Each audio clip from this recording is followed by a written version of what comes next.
नमो जय जोहार। मैं कौशल तिवारी और बिहनिया संझा में आपका स्वागत है। आदतें आसानी से नहीं जाती और जिन्होंने शर्म हया बेच लिया है उन्हें इन बातों का कोई फर्क नहीं पड़ता कि दुनिया क्या कहेगी। किसानों के साथ फिर छल किया गया।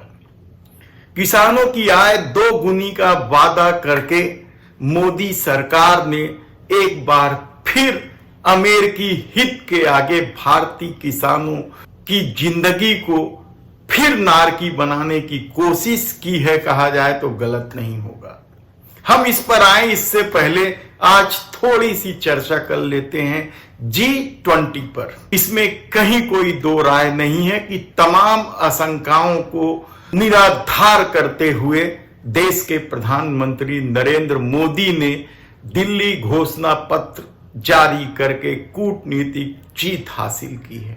इस घोषणा पत्र को चीन और रूस ने भी समर्थन किया है। आने वाले दिनों में क्या कुछ होगा, इसके कैसे सुखद परिणाम निकलेंगे, यह भी हम आपको बताएंगे। लेकिन चर्चाएं जिस तरीके से हुई है उत्पादनों को लेकर, मेल मुलाकात को लेकर, संबंधों को लेकर और परमाणु धमकी युद्ध सबकी बातें हुई, लेकिन सीधे रसिया को नहीं बोला गया। यूक्रेन युद्ध की 4 बार जरूर घोषणा पत्र में चर्चा हुई, लेकिन रसिया का नाम नहीं लिया गया। इसके अलावा क्या कुछ नहीं हुआ, भारत को कितना कुछ खोना पड़ा और मोदी सत्ता को कितनी शर्मिंदगी उठानी पड़ी, यह भी एक बड़ा सवाल। क्योंकि G20 का आयोजन उन देशों के साथ था या उन देशों के बीच था जो लोकतंत्र को जीते हैं, और देश के प्रधानमंत्री नरेंद्र मोदी तो मीडिया से भी भगते हैं। इसकी वानगी देखिए। मैं मीडिया के साथियों से भी विनम्र आग्रह करूंगा कि वे अब हमें समय दें और इस सभागृह से बाहर जाने का कष्ट करें। मीडिया हटा दिया गया, क्यों?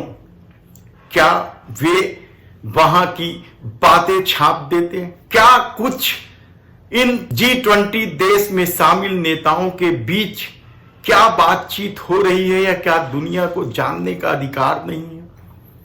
आखिर फैसले तो उन्हीं के लिए हो रहे हैं, फिर मीडिया से पर्दा क्यों? अमेरिकी पत्रकार अपने अधिकारियों से यानी अमेरिका के अधिकारियों से कहते रहे कि वे क्या कुछ हो रहे हैं या बाइडेन से जानना चाहते हैं। मोदी तो बताने से रहे, लेकिन अमेरिकी अधिकारियों ने भी सीधे हाथ खड़ा कर दिया कि यह आयोजन भारत का है और भारत नहीं चाहता है, और यदि बाइडेन से आपकी बातचीत जरूरी है तो भारत में नहीं, हम वियतनाम में करेंगे। यह लोकतंत्र है। भारत अमेरिका लोकतंत्र के साथ जीता है और वहां लोकतंत्र इतना मजबूत है कि कोई भी मीडिया को किनारे नहीं कर सकता, और इसलिए अमेरिकी राष्ट्रपति जो बाइडेन वियतनाम में जाकर G20 के बारे में बात करेंगे, लेकिन भारत के प्रधानमंत्री इस बारे में बात करने को तैयार नहीं है। जो भाषण जनसंपर्क से ANI से रिलीज हो जाता है, जो घोषणा पत्र रिलीज हो गया, वही छापिए। अंदर क्या कुछ बात हुई वह किसी को पता नहीं चलेगा। लेकिन हो सकता है कि जो बाइडेन वियतनाम में कुछ बोल दें। लेकिन इससे भी बड़ी शर्मिंदगी की बात तो ऋषि सुनक के स्वागत को लेकर था। ऋषि सुनक पहले भी आए इस देश में। वे यहां के दामाद हैं, यानी आपको मालूम होगा नारायण मूर्ति की बिटिया उनके साथ ब्याही गई है, और ऋषि सुनक हिंदू मूल के हैं और उन्हें कहीं परहेज नहीं है। जैसे ही ऋषि सुनक विमान से उतरे, केंद्रीय मंत्री अश्वनी वैष्णव ने उनका स्वागत किया और जय श्री राम बोला। जवाब में ऋषि सुनक ने भी जय श्री राम बोला, और ऋषि सुनक जब पहले आए थे तब भी उन्होंने भरी सभा में जय श्री राम बोला। आप कल्पना कर सकते हैं? ये वहां का लोकतंत्र है जहां सब कुछ आजादी है, और यदि यहां कोई धोखे से मुस्लिम प्रधानमंत्री होता या क्रिश्चियन प्रधानमंत्री होता या दूसरे धर्म का प्रधानमंत्री होता और वह दूसरे देश की यात्रा में जाकर अल्लाह अकबर या सत श्री अकाल या कुछ इस तरह की अपने धार्मिक संबोधन से सामने आता तो यहां बवाल मच जाता। उन कट्टरपंथियों के मुंह पर ऋषि सुनक और ब्रिटेन का तमाचा है कि उनका लोकतंत्र किस तरीके से जीता है, लेकिन इन्हें शर्म नहीं आती। याद कीजिए वो दौर जब 2003 में कांग्रेस की और सोनिया गांधी के प्रधानमंत्री बनने की बात हुई थी तो मरहूम सुषमा स्वराज ने क्या कुछ नहीं कह दिया था। बाल मुड़ा लूंगी और किस तरीके से जीवन जीऊंगी, इसमें खाऊंगी उसमें पीऊंगी, जमीन में सोऊंगी, दुनिया भर के नाटक नौटंकी के साथ सोनिया गांधी को रोका गया था।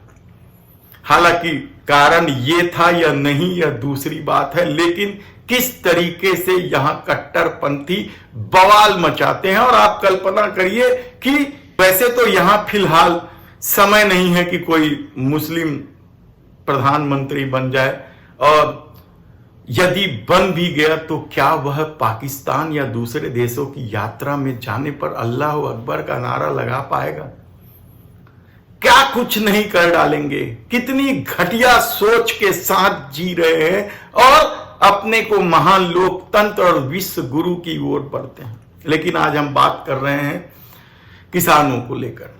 जो बाइडेन की तबीयत खराब हो गई थी या उनके आने न आने को लेकर संशय की स्थिति थी, इसी बीच भारत सरकार ने जो बाइडेन को शायद भारत बुलाने के लिए उन प्रतिबंधों को हटा दिया जो पहले 2019 में लगाया गया था। अमेरिका ने भारत के स्टील और एल्युमिनियम उत्पादों को लेकर एक्साइज ड्यूटी बढ़ा दी थी, तो उसके जवाब में भारत ने 3 दर्जन से अधिक उत्पादों पर एक्साइज ड्यूटी बढ़ा दी थी। लेकिन जो बाइडेन के आने के पहले आधा दर्जन से अधिक फसलों पर या अनाजों पर या खाद्य सामग्री पर एक्साइज ड्यूटी अचानक हटा ली, जिसमें चना 10% हटाई गई, मसूर दाल 20% हटा दी, यानी 10% से 20% के बीच खाद्यान्न वस्तुओं पर अचानक हटा दी गई। इसे लेकर किसान में सुगबुगाहट है और शीघ्र ही इसे लेकर किसान आंदोलन करने वाले हैं, और हम आपको बताएंगे कि कहां कहां किस तरीके से आंदोलन होगा। लेकिन सोचिए कि उस एक्साइज ड्यूटी के कारण यहां किसानों की स्थिति सुधर रही थी। चना को जानते हैं आप, यह सब्जी भी है, यह अनाज भी है, लोग रोटी भी खाते हैं और कई तरह से उपयोग करते हैं चना को। फूटा चना लोग वैसे ही खा के अपनी जिंदगी गुजार लेते, सत्तू पता नहीं किस किस तरह के आइटम बनते हैं। और जब स्थिति अच्छी बन रही थी, किसान खुश थे, उस एक्साइज ड्यूटी बढ़ाने की वजह से बाहर के उत्पाद नहीं आ रहे थे और किसान अपने उपज से अच्छी कीमत ले रहे थे, तो अचानक अमेरिका को खुश करने के लिए मोदी सरकार ने चना से एक्साइज ड्यूटी हटा दिया। मसूर से भी, अखरोट से भी, कई तरह के उत्पाद हैं, जिसमें सेब भी है। हिमाचल में अडानी से लड़के किसान किस तरीके से अपना हक ले रहे हैं या हक लेने की कोशिश कर रहे हैं, और अब अमेरिका को छूट दे दिया, 20% एक्साइज ड्यूटी में छूट दे दी गई। यानी यहां का सेब किसान क्या करेगा? आप सोच नहीं सकते कि सत्ता किस तरीके से इतने बड़े आयोजनों के बीच इस तरह का खेल खेल देती है। और इसके अलावा तो हमने बताया कि किस तरीके से 2.5-3 हजार करोड़ रुपए खर्च किए गए, मेहमानों को सोने चांदी के बर्तन में, और किस तरीके से उनके लिए कालीन बिछाई गई, व्यवस्था की गई। यह क्या भारत में जो 85 करोड़ लोग 5 किलो अनाज पर निर्भर हैं, वहां इस तरह की राजशाही क्या जायज है? आप खुद सोचिएगा। आप सोच नहीं पाएंगे कि बस्तर जैसे दूरस्थ क्षेत्रों में मलेरिया के इलाज के अभाव में अब भी लोग मर जाते हैं। कोरोना काल का दृश्य तो आपके सामने है ही कि किस तरीके से ऑक्सीजन के अभाव में लोग तड़प रहे थे, मर रहे थे।